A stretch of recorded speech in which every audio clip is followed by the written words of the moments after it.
programa Historias de San Luis. Estamos platicando con la doctora Adriana Corral Bustos sobre la banca en México y la banca en San Luis Potosí. Y precisamente en la parte posterior de esta imagen se puede advertir el edificio del antiguo Palacio Mercantil. Y este Palacio Mercantil fue levantado por los hermanos Meade. ¿Nos puede platicar algo más sobre esto, sí, doctora Corral, por favor? Sí, claro que sí. Es importante mencionarlo en este contexto porque ahí era precisamente el primer lugar en donde los hermanos Gerardo y Eduardo Meade realizaban estas transacciones de crédito. Y bueno, a la fecha todavía sigue siendo un punto comercial pues medular en nuestra ciudad de San Luis Potosí. Y bueno, ellos también fueron propietarios de otros edificios cerca a Álvaro Obregón. Y bueno, podríamos decir que su presencia se reafirma inclusive pues, y con, ¿cómo diremos? Pues a través del monumento, ¿no? De la monumentalidad del lugar donde ellos realizaban sus transacciones. Bueno, doctora Corral, ¿y cómo termina, cómo concluye el Banco de San Luis? Porque actualmente no existe el Banco de San Luis. No, así es.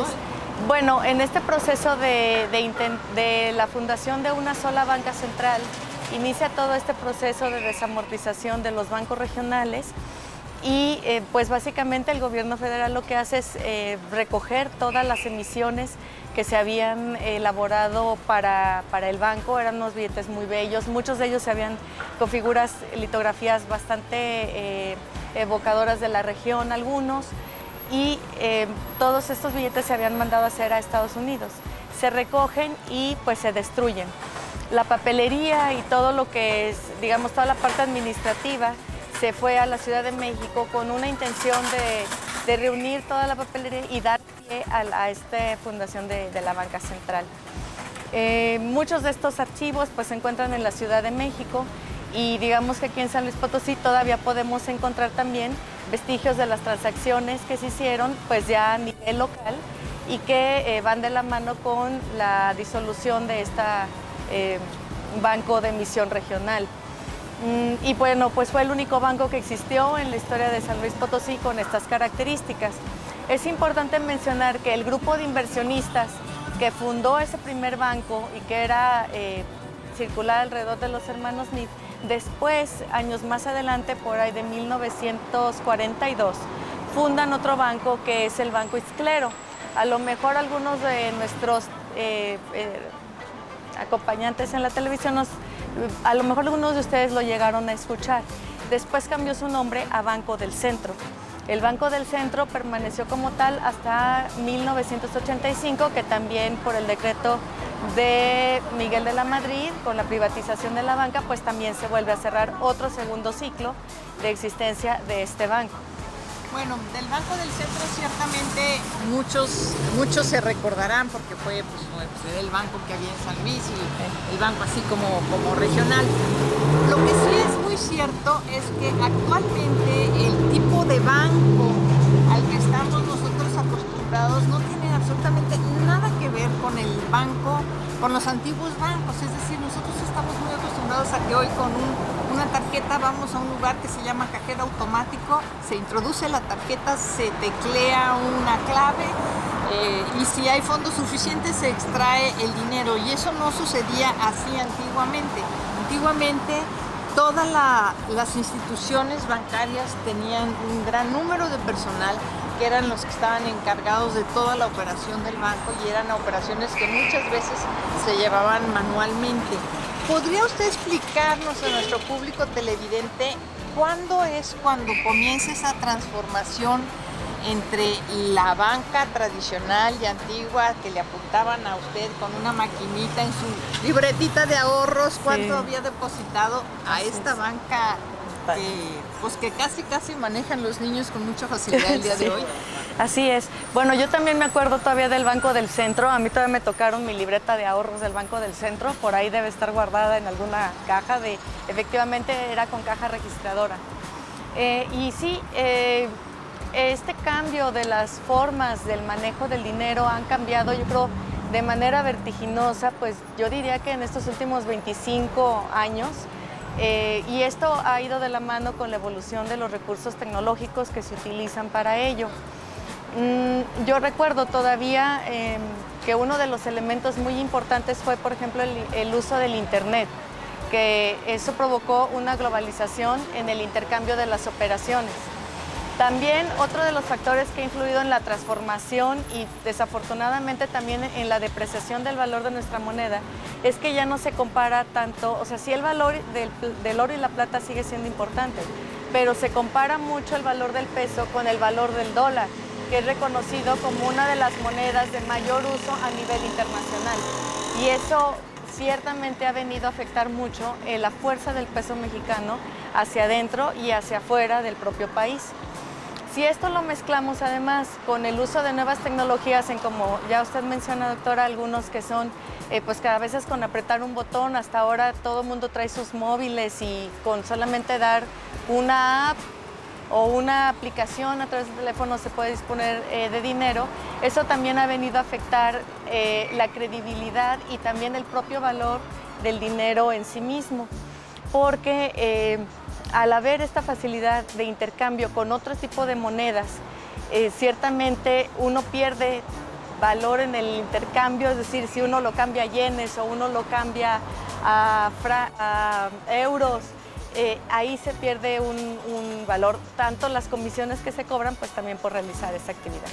Y hemos ido tan al extremo, hemos llegado hasta el extremo de la creación de una moneda virtual ahora, que a lo mejor algunos de ustedes la conocen, que es el Bitcoin, y que es una moneda todavía muy volátil, que ha respondido nuevamente a esta nueva globalización, a este nuevo uso de tecnologías de la información, y que realmente ha sido muy difícil a nivel mundial poderle poner un freno, no diría que freno, digamos una institución, un acotamiento en cuanto al valor que debe tener esta moneda, porque esa moneda varía de acuerdo a la oferta y la demanda del momento en que se utiliza. Entonces, en ese mercado, si uno compra una moneda, puede ser que ahorita, a la hora que sea, digamos las 11 de la mañana, esa moneda vale 10 pesos, pero a las 11:10 sucede que muchos quisieron de esa moneda y la moneda baja de valor.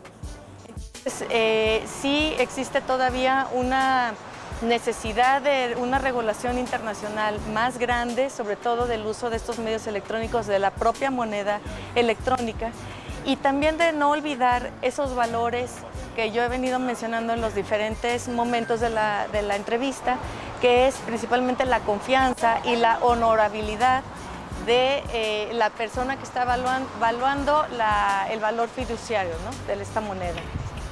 Por supuesto que eso es sumamente importante, pero entonces brincamos a otro tema, que es ya tema de harina, es harina de otro costal, y ojalá en otra oportunidad tengamos de platicar con ellas, que es sobre todo el mercado de valores. O sea, todos estos mercados de valores que hay, que manejan en realidad la economía de los países, y cómo por ejemplo, en los bancos, actualmente en los bancos mexicanos es muy difícil poder adquirir una moneda extranjera, y cómo la creación, por ejemplo, del euro como una moneda única en una comunidad económica europea ha tenido una repercusión muy importante dentro de la economía mundial. Y cómo se está moviendo toda esta economía asiática, que por supuesto ha de ser del interés de nuestro público televidente. Y una cosa que sí es cierto y que es muy importante también acá recalcar es que a la hora de que se automatizaron los procesos bancarios, en realidad el número de personas que trabajaban en los bancos ha descendido drásticamente, y ha descendido de tal manera que uno llega a una sucursal donde solía haber 10, 20 personas y se encuentra con 3 personas, y difícilmente se resuelven pues todos los asuntos que uno trae, porque además no solamente está vamos a decir, el funcionario bancario que le autoriza o no le autoriza. Muchas de las operaciones o de las transacciones se realizan ahora a través de banca telefónica. No sé si tuviera algún comentario que hacer para nuestro público televidente sobre esto. No, pues bueno, yo seguir invitándolos a que se acerquen a conocer lo que es la historia de la banca en México y en San Luis Potosí.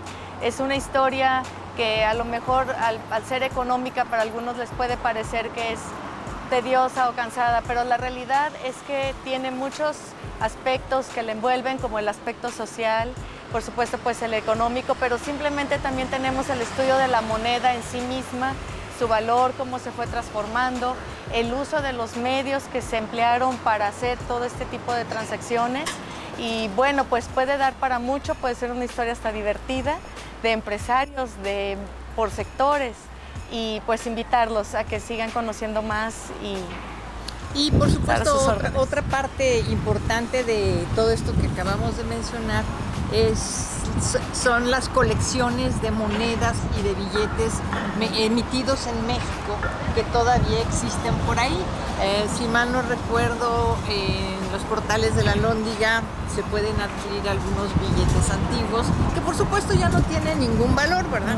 Pero hablan de un pasado donde esa moneda o ese billete tenían un valor muy diferente. Así es. Bueno, pues agradecemos a nuestro público televidente su atención y los invitamos a nuestro próximo programa Historias de San Luis, y le agradecemos a la doctora Adriana Corral que haya compartido los resultados de su investigación y su experiencia con todos nosotros. Muchas gracias. Muchas gracias.